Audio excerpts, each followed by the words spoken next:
Gazette du Togo, une vision sur l'actualité togolaise et sur le monde.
Le projet 100% s'est lancé pour 3 ans.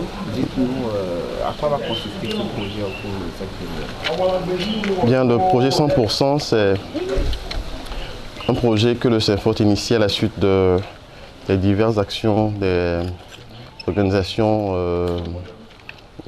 qui sont dans le pays, notamment l'UPF, pour en fait répondre aux besoins en produits sanguins labiles. C'est-à-dire qu'actuellement, nous avons une pénurie aiguë de besoins en sang, une pénurie de sang, ce qui fait que malheureusement, on a plusieurs décès du fait que le sang est insuffisant ou bien vient à manquer. Donc notre projet a l'ambition non seulement d'aider à combler le déficit en besoin qui s'élève à 35 000 poches de sang en tenant compte de la population togolaise actuelle, mais aussi, plus loin, de pouvoir trouver des moyens financiers qui vont aider à acheter les réactifs pour certifier et qualifier ces produits sanguins et aussi doter certains sites très compliqués et difficiles d'accès de banques de sang. Je prends le cas de 5 sites qu'on a identifiés pour la période 2019 à 2020. Il s'agit de Mandouri, qui n'a pas de banque de sang, de Mango, qui n'a pas de banque de sang, de la préfecture de Meaux, qui n'a pas de banque de sang, de Dagné et de Badou, qui sont les 5 endroits que nous ambitionnons équiper en banque de sang. Et une banque de sang coûte entre 13 millions et 15 millions. Et nous espérons que des sociétés togolaises, que de bonne volonté et qu'ensemble, nous allons arriver à trouver les moyens pour pouvoir acquérir ces banques de sang pour que les Togolais qui sont à Mandouri, qui sont dans la préfecture de Meaux, qui ne sont pas moins Togolais que nous, qui sommes à Lomé ou dans des villes nantis, qu'ils puissent aussi avoir la chance de vivre. Parce que c'est là la question. Atteindre zéro. L'objectif fixé, c'est atteindre zéro besoin en sang d'ici 2022. Ce n'est pas irréaliste, c'est réalisable parce que des pays l'ont fait et nous aussi nous pouvons le faire au Togo. Si nous tous, Togolais, nous engageons à aider, à participer à cette action-là. Alors comment vous allez procéder, docteur? Société, c'est un projet ambitieux, mais quelles vont être les actions, quelles vont être les mesures, les stratégies pour atteindre ces objectifs? Les stratégies sont très simples. Je pense que la problématique est posée. Des gens meurent en silence.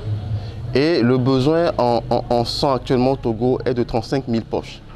Le CRTS, avec la subvention de l'État, n'arrive à fournir que 47 000 poches. Il nous suffit d'aller vers les sociétés qui sont là, qui ont une obligation aussi d'aider les communes dans lesquelles elles sont, de faire quelque chose pour sauver ces vies qui sont perdues, encore dans une situation compliquée parce que le sang, en fait, tout être humain en bonne santé là. Et que quelqu'un meurt parce qu'il n'y a pas de sang, c'est quand même inacceptable. Si on peut donner de son sang pour sauver une vie, pourquoi ne pas le faire? Et si on a les moyens de pouvoir contribuer à acheter une banque de sang qui coûte 15 millions à donner à la ville de Mandouri ou bien à la préfecture de Meaux, je pense que c'est quand même un acte louable. Donc nous allons aller vers la société simplement et leur demander d'avoir la bonne conscience et de nous faire humblement la faveur d'accepter de contribuer à hauteur de 15 millions par-ci ou par rapport aux moyens qu'elles auront à sauver des vies en achetant du matériel, en achetant des réactifs pour pouvoir qualifier et pour pouvoir stocker les produits sanguins labiles. Voilà un peu notre stratégie vis-à-vis des sociétés. Vous prévoyez aussi des concerts? Oui, nous prévoyons des concerts. Pourquoi? Parce que nous estimons que pour permettre à plusieurs personnes, sociétés comme personnes physiques, surtout des artistes de la chanson, de pouvoir être des égéries de cette lutte, de contribuer en nous venant en aide, en soit organisant des concerts pour nous. Et donc ces concerts vont servir à faire quoi? À faire des bénéfices qui vont servir à acheter les banques de sang, à acheter des réactifs, à financer la collation post-don de sang, parce qu'après qu'on ait donné du sang, il faut manger, il faut offrir à manger et à boire à ceux qui ont donné du sang, les faire déplacer dans les zones très reculées. Donc vous voyez, c'est un ensemble de choses que nous voulons essayer de faire. Donc nous serons heureux si des artistes de la chanson togolaise qui m'écoutent là veulent bien être l'égérie de cette action. Nous sommes disposés à les recevoir et puis à voir comment nous pouvons discuter de leur implication, aussi bien artistes de la chanson que stars de football, stars de sport, ainsi de suite, qui veulent bien nous aider à régler ce problème qui est un problème crucial et vital. Merci. C'est moi. La Gazette du Togo, une vision sur l'actualité togolaise et sur le monde. Rejoignez-nous sur le www.lagazettedutogo.com ou sur nos comptes Facebook, Twitter et YouTube. Pour tout contact, écrivez à contact@lagazettedutogo.com ou appelez le 92 80 88 53. La Gazette du Togo, c'est l'information en continu.